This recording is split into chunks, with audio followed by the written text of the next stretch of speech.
말씀을 통해 주시는 주님의 은혜가 여러분 가운데 가득하시기를 주님의 이름으로 축원합니다. 흔히들 세상에는 세 부류의 사람이 있다라고 하는데, 첫째는 참 고마운 사람, 참 그 사람이 없었으면 어찌 뻔했을까 하는 그런 사람이고요.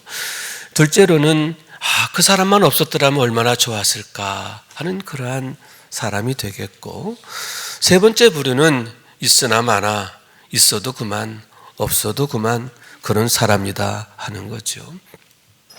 여러분, 히틀러라든가 또 유영철 같은 사람은 어떠합니까? 히틀러는 제2차 세계대전의 원흉이지요. 또 유영철이라는 사람은 무려 20명의 사람들을 무참히 살해한 정말 흉악한 사람입니다. 만약 그런 사람들이 없었더라면 어땠을까? 그 무고한 희생들이 없지 않았을까? 그렇게 생각하게 되는 거죠. 그래서 스승을 은화 30냥에 팔 마음을 갖게 되었던 가룟 유다를 향해서 주님께서는 내가 차라리 태어나지 않았으면 좋을 뻔했다라고 탄식하셨는데, 참으로 안타깝고 불행한 일이 아닌가 그렇게 생각하게 되는 겁니다. 반면에 여러분, 우리나라에 있어서 세종대왕님이라든가 이순신 장군님 같은 분 얼마나 고마운 분입니까? 만약 그런 분이 안 계셨더라면 어떻게 되었을까 생각만 해도 끔찍해요. 특히 이순신 장군님의 경우 여러분, 억울하게 모함을 당하고 또 고문을 당하고, 그래서 2번에 걸쳐서 백의 종군까지 하시게 되었음을 보게 되는데, 그럼에도 여러분, 백의 종군까지 하시면서도 나라의 안위를 지키기 위해서, 백성들을 그 위경에서 건져내시기 위해서 자기의 생명을 바치면서 희생하고 헌신하셨음을 보게 되는데, 얼마나 고마운 분인가. 그런 분들이 우리에게 계셨다고 하는 게 얼마나 우리에게 축복인가 하는 것을 생각하고 늘 기억하고 감사하게 되는 겁니다. 그러나 여러분, 실상은 우리에게 더욱 고마운 분이 계신데, 그분이 누구냐? 바로 예수 그리스도신 줄로 믿습니다. 우선 그분의 경우 오직 그분만이 만인의 대속자가 되시고 구세주가 되시기 때문인데, 아들을 믿는 자는 영생이 있고 그것이 바로 복음의 비밀이기 때문인 거예요. 다시 말해서 오직 그분을 통해서만이 우리가 구원을 받고 영생을 얻게 되기 때문인데, 왜 예수님보다 더 중하고 귀한 분이 없다라고 하느냐? 그 이유가 거기에 있음을 보게 된다라고 하는 말씀인 거예요. 주께서 말씀하시기를 사람이 만일 온 천하를 얻고도 자기 목숨을 잃으면 무엇이 유익하리요 하셨는데, 목숨을 잃으면 모든 건 역시 다 잃게 되기 때문이다 라고 하는 얘기인 겁니다.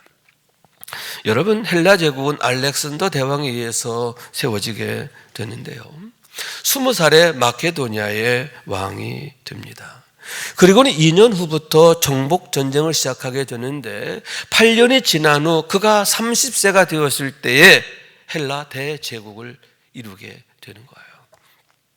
지금의 그리스를 비롯해서 터키, 그리고 이스라엘, 시리아, 레바논, 또 이집트, 거기를 넘어서 이제 이라크, 이란, 아프가니스탄, 그래서 인더스강 유역에까지 정복하게 되는데, 정말 인류 역사에 그렇게 엄청난 사건이 없는 거죠. 초인적 사건이라 할 만큼 어마어마한 대역사를 이루게 되었다라고 하는 얘기인 겁니다. 그러나 여러분, 그의 나이 32세, 그런 대제국을 이루고 나서 2년 후 그가 요절을 하게 되는데, 아마도 과한 정복 전쟁으로 인한 피로 누적, 그리고 과도한 음주, 거기에 더하여 말년에 부대 내에서 반란이 일어나게 됩니다. 그것 때문에 회고를 하는 거예요. 얼마나 좌절이 됐을까요? 늘 승승장구했던 그이니만큼 좌절의 깊이도 그만큼 크지 않았을까 하는데, 그 와중에 열병에 걸리고 또 그로 인하여 허망하게 죽게 되었음을 보게 되는 겁니다. 그래서인지 그분이 돌아가시면서 전하는 말에 의하면 이런 유언을 남겼다 하는데, 장례 때 모든 사람이 내 두 손을 보게 하라 하는 그러한 유언인 거죠. 무슨 얘기입니까? 이렇듯 대제국을 건설했지만 결국에는 빈손으로 돌아가게 되는 자신의 모습인 거예요. 그것을 통해서 인생의 교훈을 남기고자 했던 그분 나름의 방법이 아니었는가 생각하게 되는 겁니다. 여러분, 그처럼 생명이 떠나게 되면 모든 건 역시 다 떠나게 되고 한순간에 빈손이 되는데요. 왜 주님께서 온 천하를 얻고도 목숨을 잃으면 무엇이 유익하겠느냐 반문하셨는가 하는데 그 이유가 거기에 있다라고 하는 말씀인 거예요. 그런 의미에서 여러분, 아담의 범죄가 얼마나 치명적이고 심각한가 하는데, 왜냐? 선악을 알게 하는 나무 열매를 먹지 말라. 내가 먹는 날에는 반드시 죽으리라. 반드시 죽게 되기 때문이다 하는 얘기죠. 본인만 죽는 게 아니에요. 그로 말미암아서 후대에 오는 모든 사람이 다 죽게 되기 때문인데, 이에 사도 바울께서는 한 사람으로 말미암아 죄가 세상에 들어오고 죄로 말미암아 사망이 들어왔나니 이와 같이 모든 사람이 죄를 지었으므로 사망이 모든 사람에게 이르렀느니라 하고 그 이치에 대해서 말씀하셨음을 보게 되는 겁니다. 한 발 더 나아가서 한 사람의 범죄로 말미암아 사망이 그 한 사람을 통하여 왕노릇하게 되었다라고 했는데, 왜 하나님께서 죄를 그토록 미워하시는가? 왜 죄 문제가 심각하고 치명적인가? 왜 죄를 범하게 되면 죄에게 속하게 되고 보아도 보지 못하고 들어도 듣지 못하게 되는가? 그 이유가 바로 거기에 있음을 보게 되는 것입니다. 그래서 여러분, 하나님께서는 부득이 당신의 독생자를 이 세상에 보내시게 되는데, 왜냐하면 사랑하시기 때문이에요. 하나님이 세상을 이처럼 사랑하사 독생자를 주셨으니 이는 그를 믿는 자마다 멸망치 않고 영생을 얻게 하려 하십니다. 당신의 사랑하는 모든 사람들이 멸망 가운데 놓여지는 것을 그대로 놓아둘 수가 없었기 때문이다라고 하는 말씀인 거예요. 또한 여러분, 피 흘림이 없으면 사함도 없기 때문이고요, 다른 이로서는 구원을 얻을 수 없다 하셨음을 보게 되는데, 왜 당신의 독생자를 제물로 이 땅에 보내셨는가? 왜 당신의 독생자를 이 땅에 대속의 제물로 보내셔야 했는가? 왜 예수님께서는 그처럼 십자가에 매달리시게 되었고 그 위에서 마지막 남은 한 방울의 피까지 다 쏟으셔야 했느냐? 그 이유가 바로 거기에 있음을 보게 되는 거죠. 왜 지식이나 공로나 노력으로는 우리가 구원받을 수 없고, 왜 공자님이나 석가님 너무너무 훌륭하신데 왜 그분들은 우리의 구원자가 되실 수가 없느냐? 그 비밀이 거기에 있다라고 하는 말씀인 거예요. 그렇기 때문에 여러분, 우리는 그것을 믿어야 하는데, 특별히 세 가지를 확실히 믿어야 돼요. 첫째, 예수가 그리스도이심을 믿어야 하는 줄로 믿습니다. 오직 예수 그리스도만이 우리를 구원하시기 위해서 하나님이 보내신 독생자라고 하는 것, 그걸 믿어야 돼요. 아울러 충분한 구원, 완전한 구원을 믿어야 하는 줄로 믿습니다. 예수님께서 십자가에 운명하시면서 다 이루었다 하셨는데, 우리 주님을 통해서 우리의 모든 구원이 다 이루어졌다고 하는 것을 믿어야 하는 줄로 믿습니다. 두 번째로는 여러분, 완전한 속죄를 믿어야 하는데, 우리가 믿음으로 회개하면 하나님께서 우리의 모든 죄를 완전히 사하신다라고 하는 사실을 믿어야 한다 하는 거예요. 왜냐하면 하나님의 약속이에요. 너의 죄가 주홍 같을지라도 눈과 같이 희어질 것이요 진홍같이 붉을지라도 양털같이 희게 되리라. 선지자 이사야를 통해 주신 말씀이지요. 또한 여러분, 다윗은 동이 서에서 먼 것 같이 우리의 죄가를 우리에게서 멀리 옮기셨다, 이렇게 고백하고 하나님의 구원을 철저하게 신뢰하게 되었음을 보게 되는데, 그와 같이 우리가 진심으로 회개하면 하나님께서 우리의 모든 죄를 맑게 씻기신다고 하는 것을, 우리의 죄가를 동에서 서가 먼 것처럼 옮기신다고 하는 것을 믿어야 하는 줄로 믿습니다. 세 번째는 여러분, 완전한 중생과 성령의 임재를 믿어야 하는데, 영접하는 자, 곧 그 이름을 믿는 자에게는 하나님의 자녀가 되는 권세를 주셨다 했습니다. 우리가 예수를 주로 믿으면 그로 인하여 우리가 거듭나게 되어짐에 대한 비밀인데, 육에 속한 자가 영에 속한 자로, 땅에 속한 자가 하늘에 속한 자로, 마귀의 종이었던 자가 하나님의 자녀로 거듭나는 은혜인 줄로 믿습니다. 그런 거듭남을 확증하는 게 뭐냐? 믿음의 세례예요. 우리가 그와 같은 세례를 통해서 놀라운 중생을 경험하게 되는 것을 믿으시기 바랍니다. 그와 동시에 여러분 성령의 임재를 경험하게 되는데, 그로 인해서 앞에서 언급한 것처럼 아들을 믿는 자에게는 영생이 있고 영생이 내 안에 거하시게 된다라고 하는 거예요. 임마누엘의 축복인 줄로 믿습니다. 어떻게 우리가 예배 생활을 통해서 성화의 축복을 누리게 되며 쉬지 말고 기도하라 범사에 감사하라 하셨고, 그렇게 기도할 때 그런 기도 생활을 통해서 기도 응답의 축복을 받게 되는가? 그와 더불어서 여러분 능력 행함의 축복을 날마다 경험하게 되는데, 죄를 이기고 시험을 이기고 유혹을 이기고 마귀를 이기고 세상을 이기게 되는 줄로 믿습니다. 아울러서 여러분 의인은 종려나무같이 번성하며 백향목같이 성장하리로다. 이는 여호와의 집에 심겼으며 우리 하나님의 뜰 안에서 번성하리로다. 이렇게 시편 기자가 노래하고 있는데, 그처럼 하나님 나라의 기쁨, 하나님 나라의 축복을 맛보고 경험하고 누리게 되어짐을 믿으시기 바랍니다. 왜 우리에게 믿음이 중요한가? 왜 믿음이 하나님이 주신 최고의 선물인가? 왜 우리는 더욱 큰 믿음을 얻기 위해서 계속 주님의 얼굴을 찾고 구해야 하는가? 그 이유가 바로 거기에 있는데, 여러분 더욱 믿음으로 세워지기를 원합니다. 예수를 주로 믿는 믿음인 줄로 믿습니다. 완전한 속죄를 믿는 믿음입니다. 성령 임재를 믿으시기를 바랍니다. 날마다 믿음으로 하나님의 축복의 때를 활짝 열어가는 우리 모두가 될 수 있기를 주님의 이름으로 축원합니다. 그러면 여러분 과연 무엇입니까? 예수님께서는 그와 같은 하나님의 구속사를 이루시기 위해서 마치 하늘의 미랄처럼 되셨는데 성육신 하시고 피 흘리심이 되셨음에 대한 얘기인 겁니다.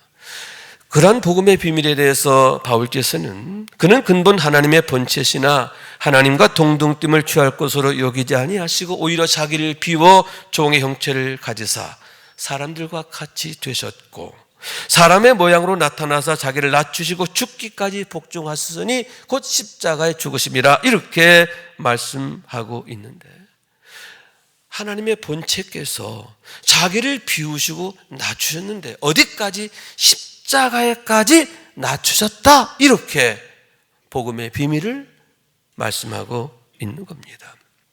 그러면 여러분 왜 하필 십자가인가 하는데, 왜냐하면 유대인들에게 있어서 십자가는 형벌 이상의 심각한 문제가 있기 때문입니다. 저주를 의미하기 때문이다, 그런 얘기인 거예요.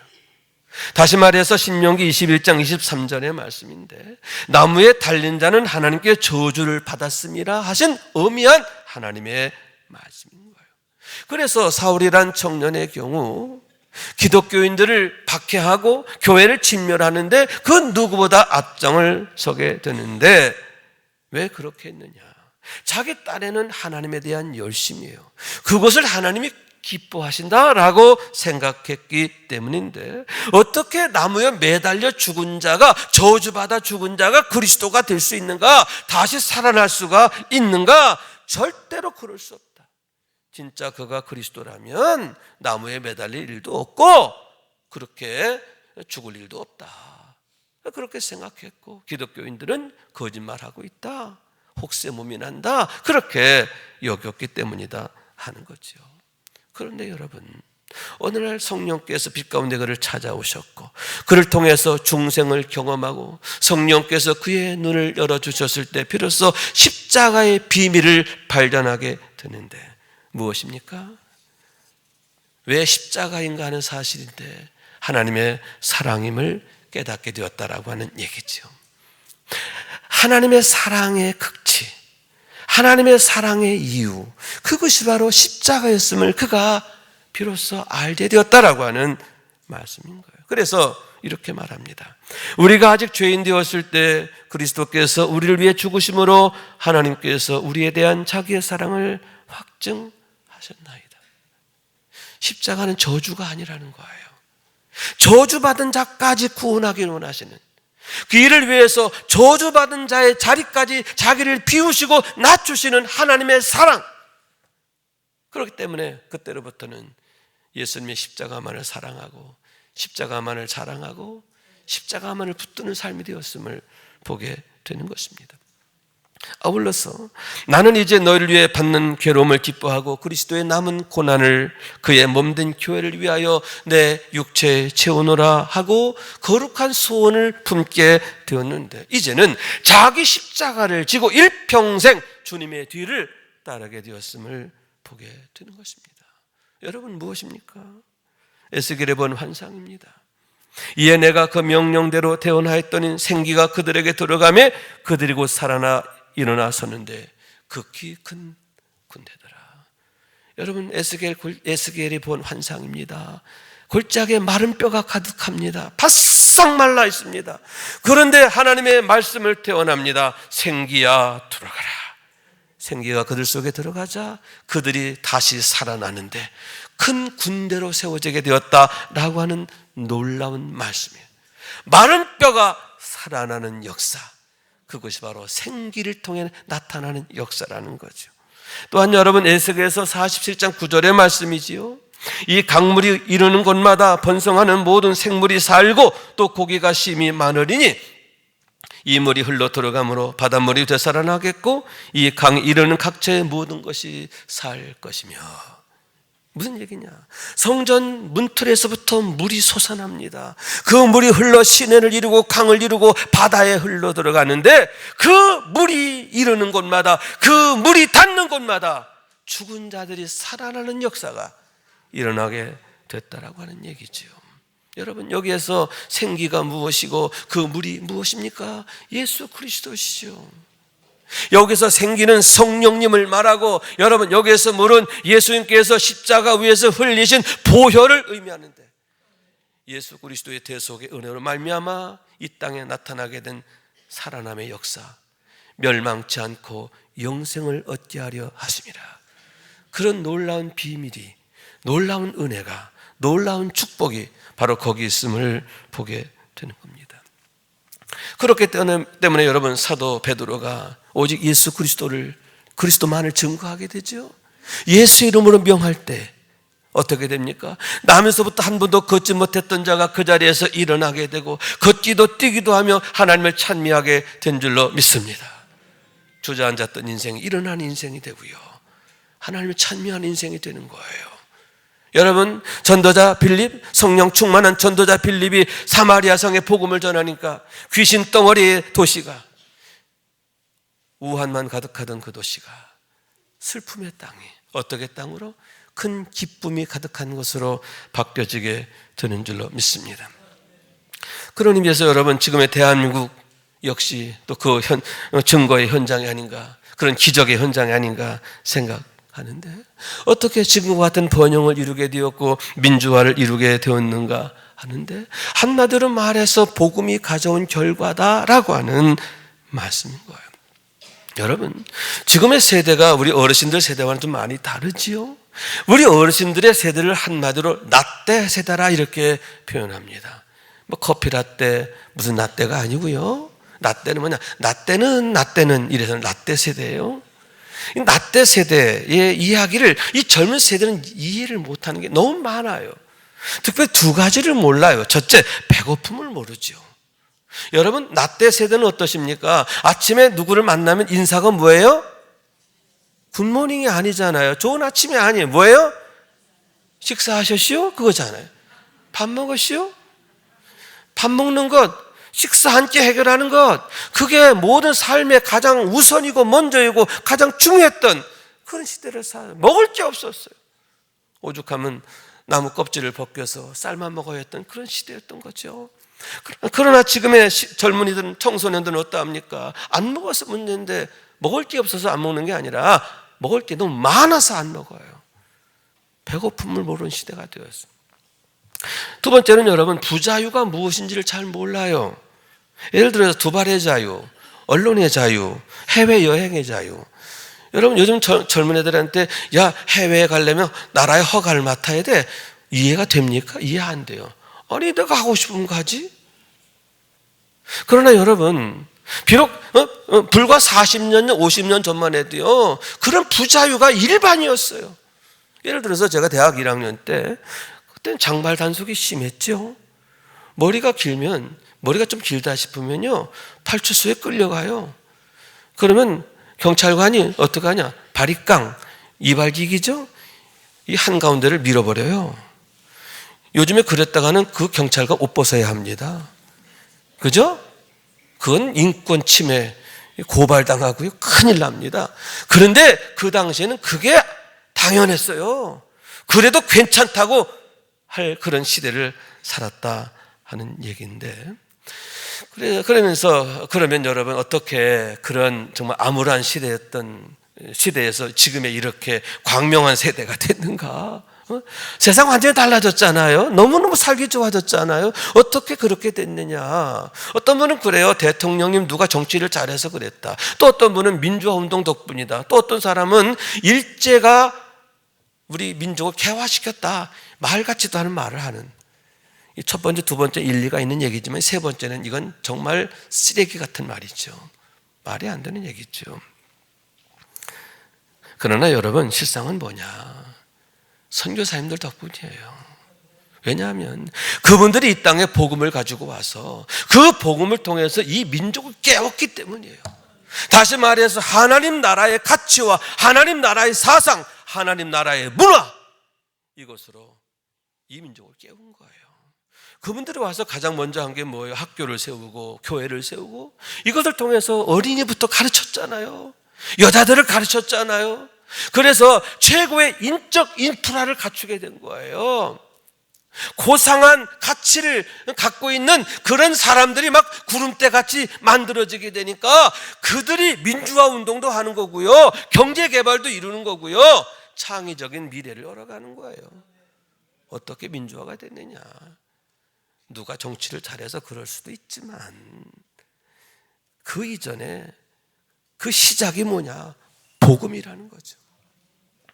이 땅에 하늘의 미랄되기를 주저하지 않고 복음 들고 와서 복음을 전했던 그분들, 예를 들면 아펜셀라, 또 스크랜튼, 그리고 또 여러분 우리가 잘 아는 루비 캔드릭, 이런 분들이 계셨기 때문이다 하는 얘기죠.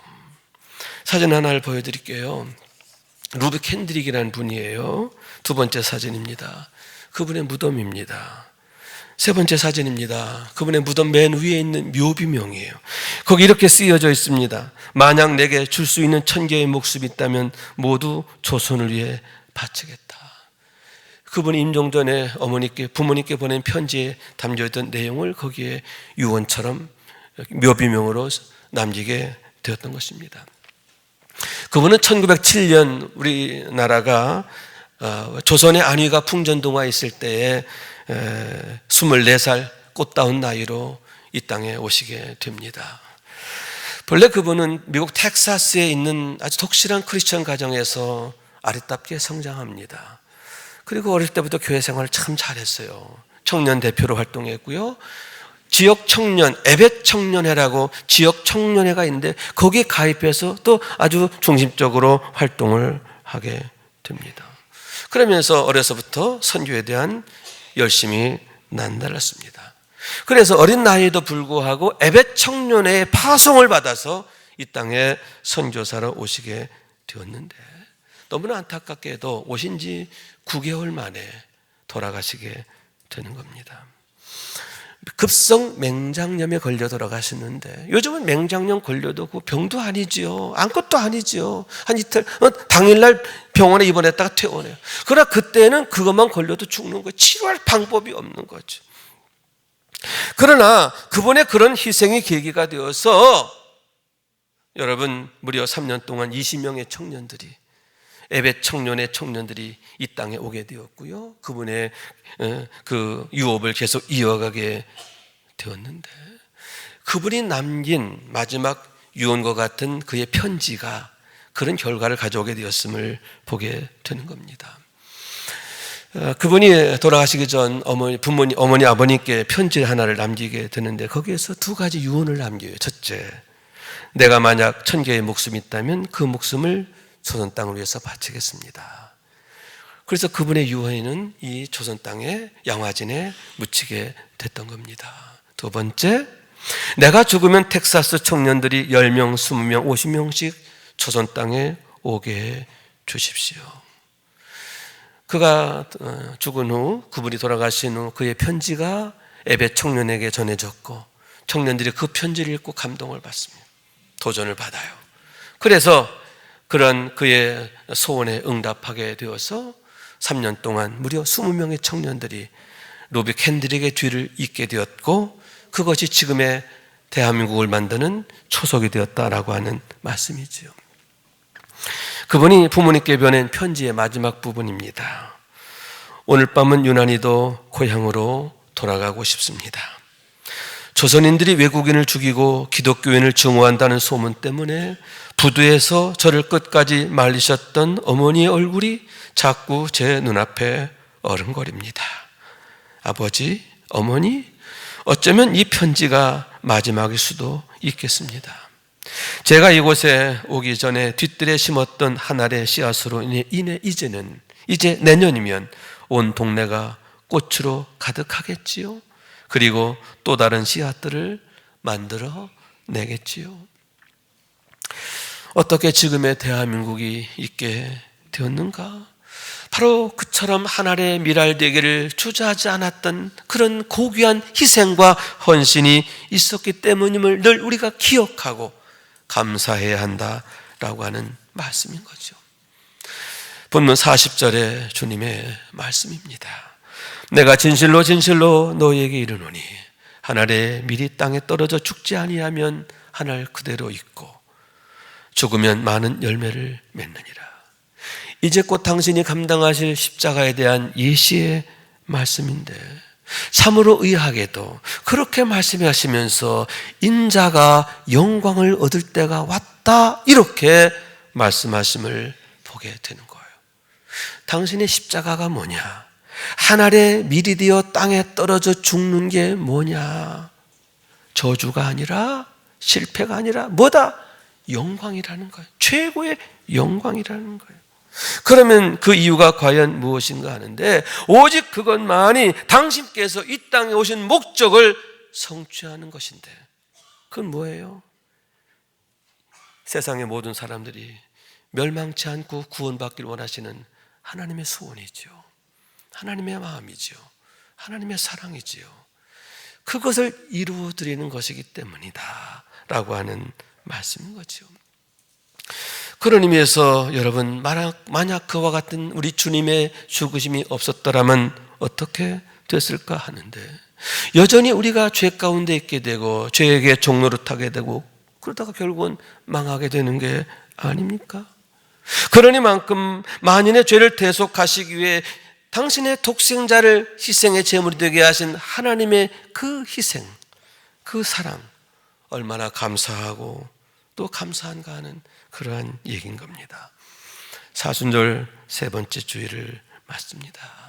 주님의 십자가를 깊이 묵상하면서 거기에 담겨있는 하나님의 그 애타는 마음, 하나님의 그 찢어지는 마음, 모든 사람이 구원을 받게 원하는 그 간절한 마음, 그 마음을 우리가 알기를 원해요.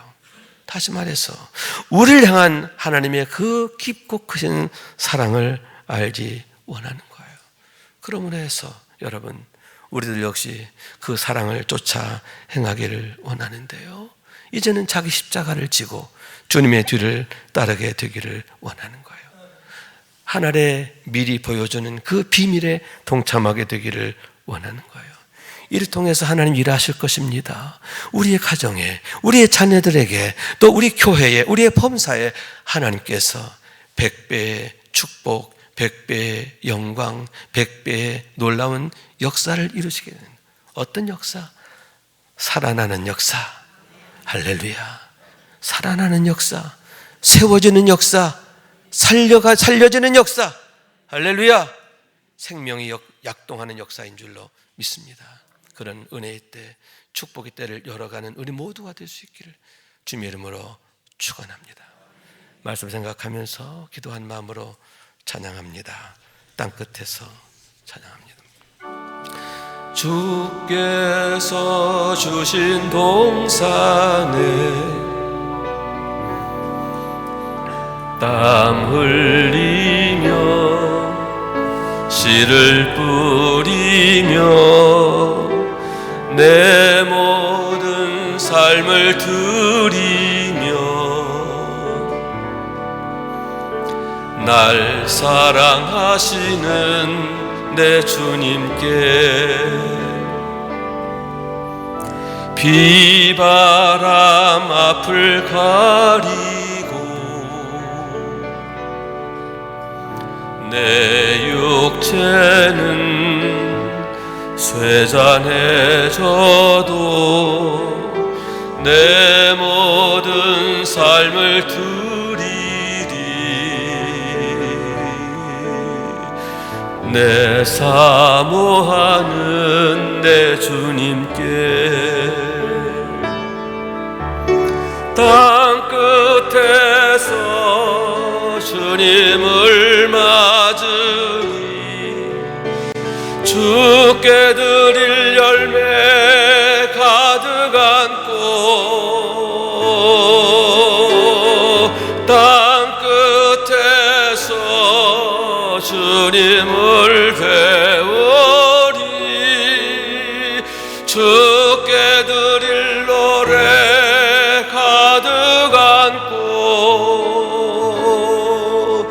땅의 모든 끝 찬양하라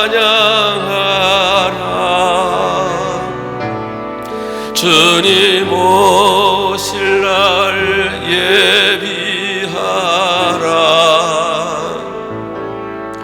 땅의 모든 끝에서 주님을 찬양하라 영광의 주님 곧 오시리라.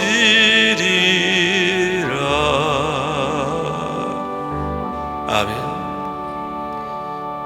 주님 오신 그날 우리는 어디 있을 것인가?